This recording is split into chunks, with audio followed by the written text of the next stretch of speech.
రైతు సోదరులకు నమస్కారం. మనం ఇవాళ చూస్తున్న వెరైటీ వచ్చేసరికి శ్రీరామ్ 09. శ్రీనాథ్ సీడ్ వాళ్ళది శ్రీరామ్ 09. చెట్టు చూడండి, పండుకాయలు చూడండి, కలర్ ఎట్లుందో, సైజ్ ఎట్లుందో. ఒకటే చెట్టు అండి ఇది. ఒక కొమ్మకి చూడండి ఎట్లా కాస్తుందో గుత్తులు గుత్తులుగా కాయలు అనేది. ఈ ఒక చెట్టేనే కాదండి, ఏ చెట్టు చూసినా కూడా మనకు అలాగే కాస్తుంది. చూడండి కలర్ ఎట్లుంది, కాయ సైజు, కొమ్మలు కూడా చూడండి ఎట్లా ఉన్నాయో. కొమ్మ చివరి వరకు కూడా మనకి కాయలు కాస్తూ ఉన్నాయండి.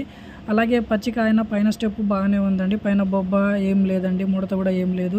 శ్రీరామ్ 09 అండి ఇది. ఈ చెట్టు కూడా ఒకటే చెట్టు చూడండి అసలు ఎట్లా కాస్తున్నాయో. పండుకాయ కింద స్టెప్పు, పైన పచ్చికాయలు, 2 స్టెప్పులు ఆల్రెడీ కాసేసి ఉందండి. మన చెట్టు కూడా మన నడుము అంత సైజు ఉందండి. ఈ విత్తనం వచ్చేసరికి శ్రీనాథ్ సీడ్ వాళ్ళది శ్రీరామ్ 09. ఇది ఒకటే చెట్టు అండి. చూడండి ఒకటే చెట్టు చూడండి, కలర్ చూడండి, కాయ సైజ్ చూడండి ఎట్లా ఉందో చూడండి. బొబ్బ లేకుండా ఏం లేకుండా ఉందండి శ్రీరామ్ 09.